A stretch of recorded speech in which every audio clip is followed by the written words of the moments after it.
To understand the self-concept as a state you inhabit, you can think of it as a role you're playing. If you were a movie character, how would your character be described? The person who is unlucky in love? Someone who lives paycheck to paycheck? Don't play those roles.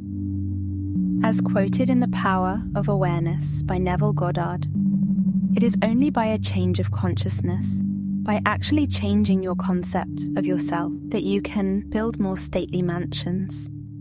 Having a high self-esteem is wonderful. I personally greatly benefited from doing self-love meditations, and I highly recommend them. But they're not necessarily going to change your state to the state of the wish fulfilled. Ask yourself, what would my identity be if I were or had what I now desire? And now you're defining a self-concept that will help you manifest that new self and everything it implies.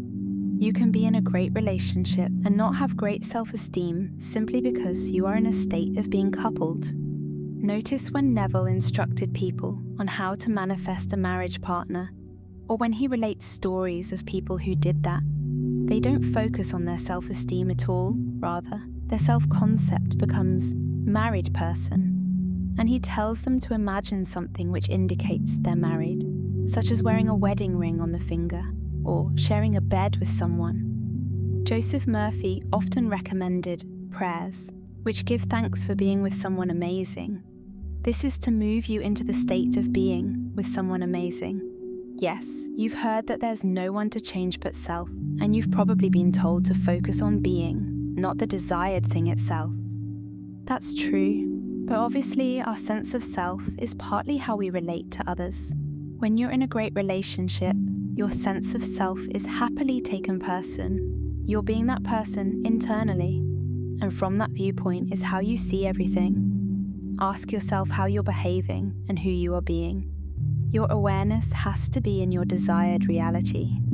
Ask yourself, how would you, from your desired reality, be taking a shower, be cooking, be handling your time, be eating, or sleeping? Try to look from that perspective as much as you can. Just make sure the dominant state is your desired state. That is your self-concept. Every time you remember that, think and feel from that state. Another example of why it's so important to just focus on you and your self-concept. SPs are simply you. They have the same source that lives in you. Why manifesting an SP works is because if we remove everyone's flesh and strip them down to their true being, what do they have? The I am source, pure consciousness. In essence, everyone's I am is the same. It has the capacity to be everything at once and omnipresent. This beautiful concept thus means when we focus on ourselves and our self-concept, our consciousness opens up multiple possibilities for other people's I am. It is collectively matching. SPs don't go anywhere. There is always movement behind the scenes. Don't be afraid to work on you and leave the 3D alone. Focus on you, create a sense of love, and be your own source, and everything will follow. You are imprisoned by your present concept. You're not behind bars. You're going to go home tonight and sleep as the woman, as the man you really don't want to be. So you are in prison. Now look into the perfect law, the law of liberty, and persevere. Do not only be a hearer of what to do, do it. And you will be blessed in the doing. That's what Scripture teaches. Go home and read it. I am not misquoting. I am quoting accurately from the Epistle of James in the New Testament. And this is the story that I'm trying to tell everyone in the world. He said, I am not in prison. No, you're not in prison. Not physically, but you are in prison. You may today need money. And you say, oh, I'm still not like the fellows who are behind in Sing Sing. All right, you're not behind jail doors, but you are still behind. Behind in rent, behind in this, and the dunning notes from all the places where you charge, you are behind bars. You can't seem to find the necessary sum to pay them. All right, look into the perfect law of liberty. That's the perfect law. Well, how do I do it? Rearrange the structure of your mind.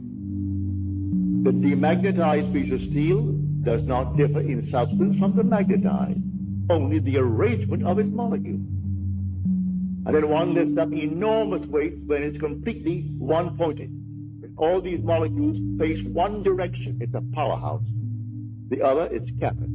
So let not the double-minded man think that he will in any way receive from the Lord, you're told. The same first chapter. If the double-minded man comes, who is unstable in all his ways, let him not think he will receive anything from the Lord. What can you give a man who doesn't know what he wants?